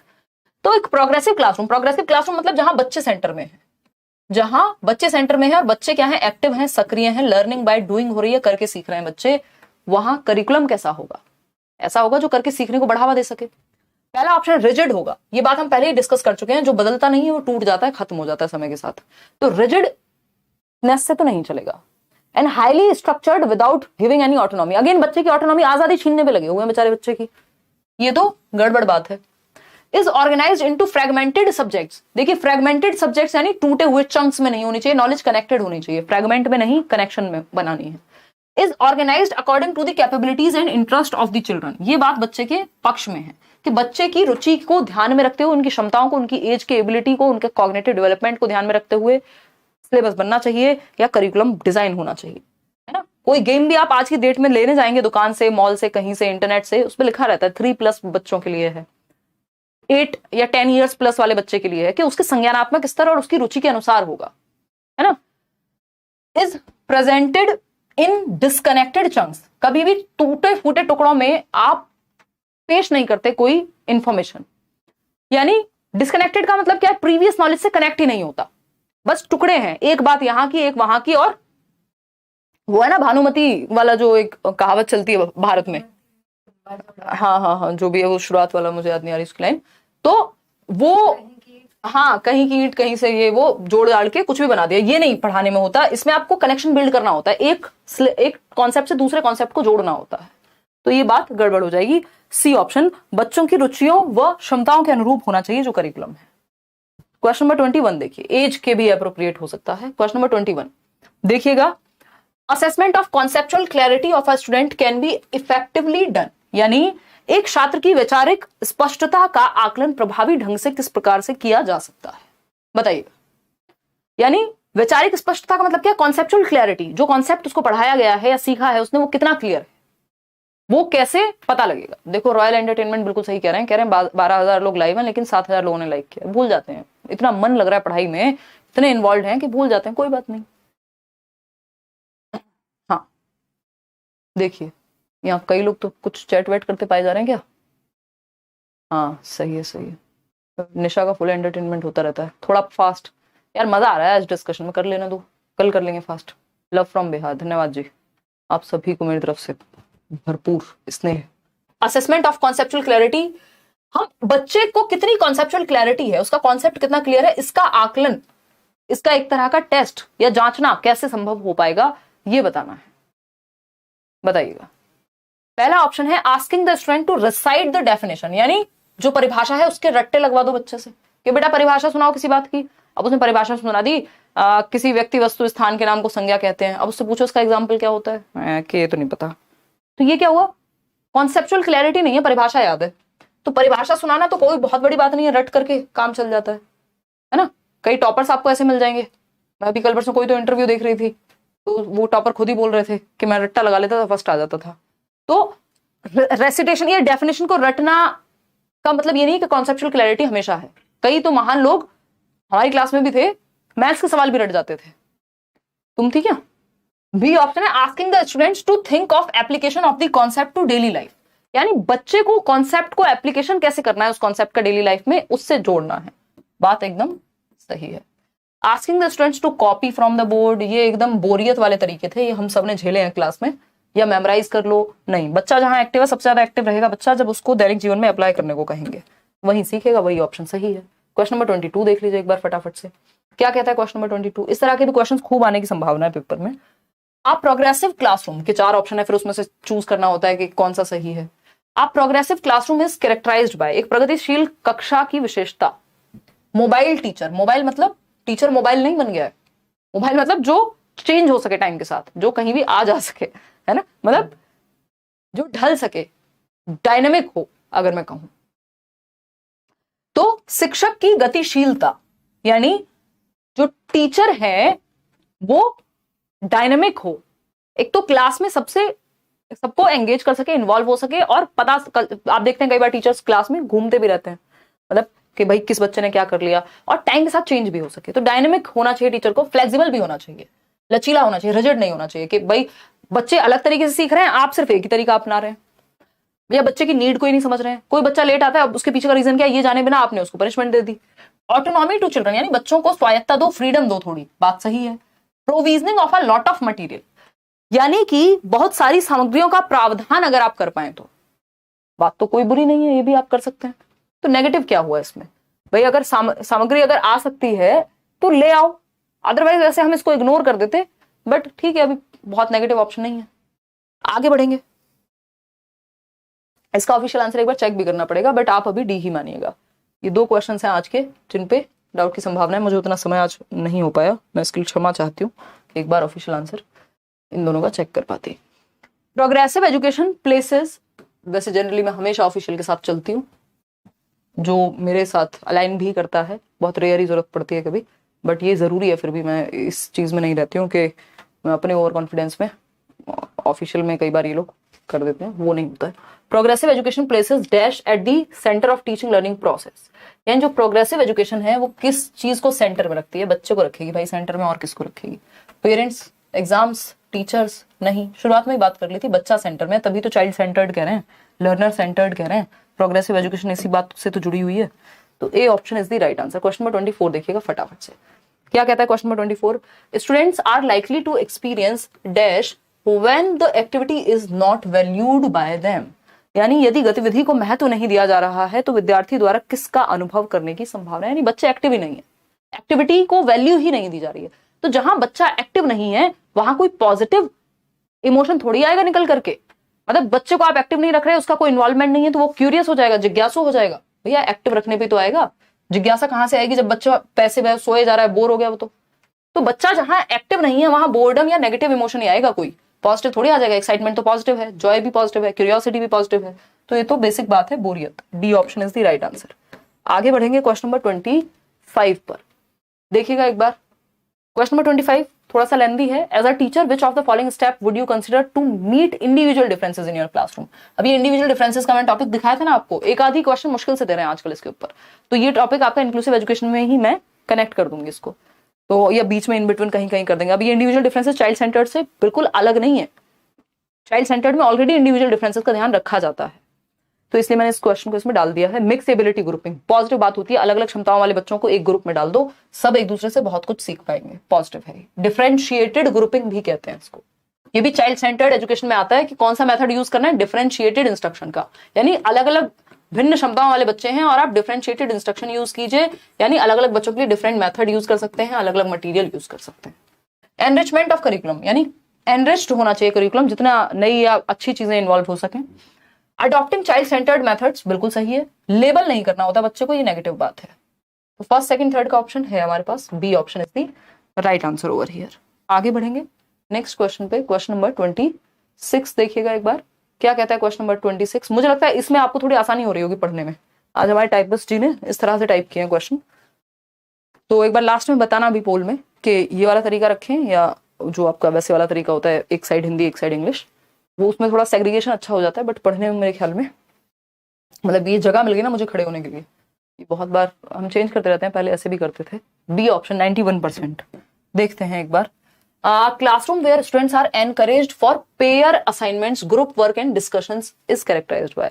लर्निंग क्या होती है? सोशल एक्टिविटी होती है प्रोग्रेसिव एजुकेशन में। प्रगतिशील शिक्षा में बच्चों को ग्रुप्स में सिखाने की बात को बढ़ावा दिया जाता है। कई लोगों का इंटरनेट खत्म हो गया होगा इस टाइम तक, 10:30 बजे तक 1.5-2 GB डेटा पचा चुके होंगे, डकार भी ले चुके होंगे। देखिए एक बार, पैसिव लर्निंग नहीं हो सकती, कोलैबोरेटिव। हाँ बच्चा एक्टिव है। कोलैबोरेशन का मतलब क्या है? ग्रुप में सीखना। पेयर मतलब 2 बच्चे एक साथ सीख रहे हैं, ग्रुप मतलब 2 से अधिक बच्चे सीख रहे हैं। डिस्कशन भी लोगों के बीच में ही होंगे।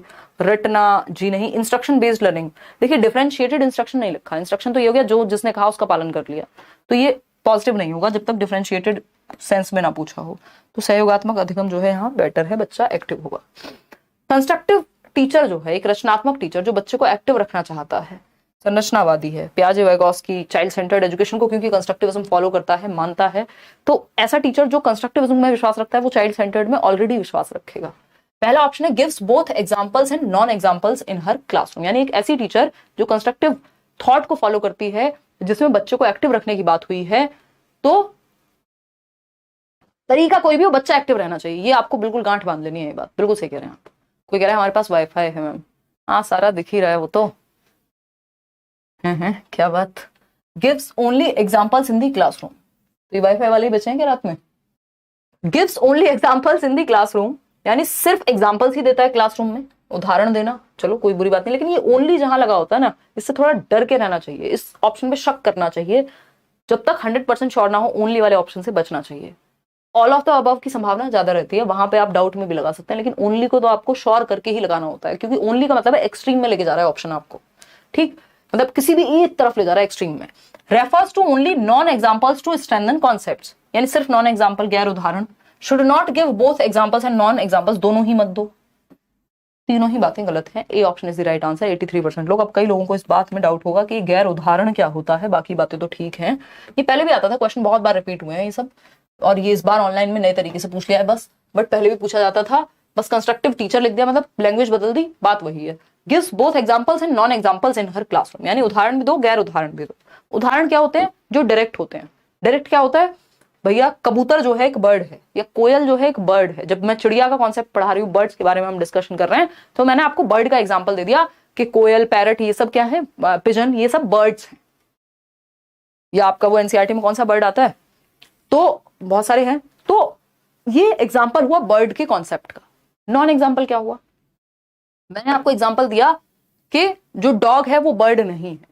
इनडायरेक्टली तो समझ आ गया ना कि डॉग यानी इनडायरेक्टली जुड़ा हुआ होता है कहीं ना कहीं, आपको वो कॉन्सेप्ट की क्लैरिटी में काम आता है नॉन एग्जाम्पल, जो डायरेक्ट उस चीज का उदाहरण नहीं है लेकिन इनडायरेक्टली आपको वो क्लियर कर देगा उस कॉन्सेप्ट को। ये है गैर उदाहरण। तो दोनों ही टीचर को यूज करने चाहिए, एग्जाम्पल्स और नॉन एग्जाम्पल्स दोनों ही, जिससे कॉन्सेप्ट क्लियर हो जाए। क्वेश्चन नंबर 28 देखिए, ये शायद लास्ट क्वेश्चन है आज का। हाँ देखिए, ये आखिरी सवाल है आज का इस टॉपिक का। Learning by doing, discovery learning and collaborative learning are characteristics of a classroom. मतलब जो भी कुछ हम लिखते थे वो सब इन्होंने एक साथ जोड़ दिया। लर्निंग बाय डूइंग, करके सीखना। डिस्कवरी लर्निंग यानी खोज करना या अन्वेषण, बच्चा खोज कर रहा है किसी चीज का, एक्टिव है। बात हो रही है सिक्कों की, कॉइन्स के बारे में, तो वो अपनी दादी माँ से पूछ रहा है, अच्छा आपके समय में 50 पैसे के सिक्के भी होते थे, अच्छा और क्या होता था, वो बताएंगे, आना भी चलता था बेटा, ये भी होता था, वो भी होता था, ये वाला नोट भी आता था। तो वो कहीं ना कहीं कुछ कुछ डिस्कवर करने की कोशिश में है। और भी डिफरेंट तरीके हो सकते हैं, कोई एक्सपेरिमेंट हो सकता है, एज पे डिपेंड करेगा किस तरह की डिस्कवरी लर्निंग है। डिस्कवरी लर्निंग की बात कौन करते हैं, जरा आज कॉमेंट में बताइएगा। And collaborative learning are characteristics, collaborative मतलब ग्रुप में आप सीख रहे हैं, तो बच्चा एक्टिव है तीनों ही केस में। तो कैसा क्लासरूम हुआ जहां बच्चा एक्टिव है। बिहेवियरिस्टिक को एक्टिविटी से कोई फर्क नहीं पड़ता, ये तो रिवॉर्ड, पनिशमेंट, इन सब की बात करते हैं। प्रोग्रेसिव क्लासरूम है, बात तो सही लग रही है, आगे बढ़ने की ओर ले जा रहे हैं आप, बच्चा सेंटर में है, बच्चा एक्टिव है, सही बात है। लर्निंग बाय डूइंग की बात हो रही है। पैसिव है, पैसिव कहां से हो जाएगा ये, जहां बच्चा एक्टिव हो पैसिव कैसे, टीचर सेंटर में, बच्चा सेंटर में दिख रहा है हमें तो B option is the only right answer, progressive. ये 14% लोग कहां से आते हैं जिन्होंने ये गलत जवाब दिया है। कई लोगों ने तो जल्दीबाजी में टीचर बस सेंटर्ड पढ़ लिया होगा और टीचर लगा दिया होगा आंसर, ऐसे भी होंगे कुछ महान लोग। पैसिव नहीं भाई, प्रोग्रेसिव क्लासरूम है, प्रगतिशील। प्रगतिशील किसको कहते हैं हम, भाई प्रोग्रेस कर रहे हैं। इसको आप वैसे भी समझ सकते हो कि कुछ नेशंस हैं जो डेवलप्ड हैं, कुछ हैं जो डेवलपिंग है, तो हम कहते हैं प्रगतिशील भारत का हम हिस्सा है या हम डेवलपिंग नेशन है, यानी प्रगति कर रहे हैं, आगे की ओर बढ़ रहे हैं। तो प्रगतिशील वैसा ही है जहां बच्चे आगे की ओर बढ़ रहे हैं, सीख रहे हैं, एक्टिव हैं। तो B option is the right answer. अब ये बता दो कि ये न्यू वे या ओल्ड वे, पहले ओल्ड लिखो एक ऑप्शन में और दूसरे में लिखो न्यू, ये वाला पैटर्न रखें क्वेश्चन का, या फिर के ऊपर इंग्लिश नीचे हिंदी, या फिर एक तरफ लेफ्ट में इंग्लिश और राइट में हिंदी। तो ओल्ड और न्यू में से चूज करना है। ओल्ड वही है जो लेफ्ट और राइट वाला, और ये न्यू है, न्यू पैटर्न। एक बार पोल में जवाब दीजिए, बाकी हम करेंगे अपने मन की, लेकिन आपसे जवाब जरूर चाहेंगे। नहीं ऐसा नहीं है, आप लोगों ने कहा था टॉपिक वाइज पढ़ाओ, इसलिए टॉपिक वाइज चल रहा है, मिक्स्ड क्वेश्चन हम इन बिटवीन कर रहे हैं वो भी, ठीक है जी, यही ठीक है। Thank you so much new वाला। चलिए न्यू कह रहे हैं 88% लोग, न्यू टू ओल्ड सही है, ओल्ड टू न्यू नहीं जाएंगे, न्यू टू ओल्ड, सही है भाई। मैम महा मैराथन वीडियोस कब से आएगा, यार पिछली बार के देख लो, हालत खराब हो जाती है, इस बार वैसे ही मैं इतनी एग्जॉस्टेड हूँ। करेंगे, अभी तो पेपर में समय है, अगर समय लगा तो करेंगे बिल्कुल। और एक 3 घंटे का जो पूरा पेपर जिसमें मैं डिस्कस कराती हूँ हर साल, वो कराएंगे जल्दी ही, अभी चलने दो। तुम तो बहुत जल्दी में रहती हो, है ट्रेन छूट रही है, पैसे लग रहे हैं तुम्हारे बोल देने के, हैं हमारे लग रहे हैं वो इंटरनेट से। 81%, 18% ओल्ड कह रहे हैं, मतलब ज्यादातर लोगों को नए वाला ही पसंद आया। मतलब आप लोगों को दिक्कत होती थी ना, बार बार मैं देखती भी थी, कई लोगों के कमेंट आते थे कि मतलब साइड हो जाओ साइड हो जाओ, वो वाला चक्कर नहीं है इसमें, बट बहुत बड़ा क्वेश्चन होने पे शायद दिक्कत हो जाएगी। खैर कोई बात नहीं, बट देख लेंगे, अभी यही रखते हैं। हमारे टाइपिस्ट जी भी ये कहते हैं मैडम यही रखो, ठीक। चलिए आज के लिए हम इतना ही रखेंगे। Thank you so much. Out of 28 questions आपने कितने क्वेश्चंस को ठीक किया वो आप बताएंगे, जो भी और कोई बात होगी मन में वो भी आप बताएंगे। 9:15 कल से हम मिल रहे हैं, 9:20 तक मैं कोशिश करूंगी आ जाने की।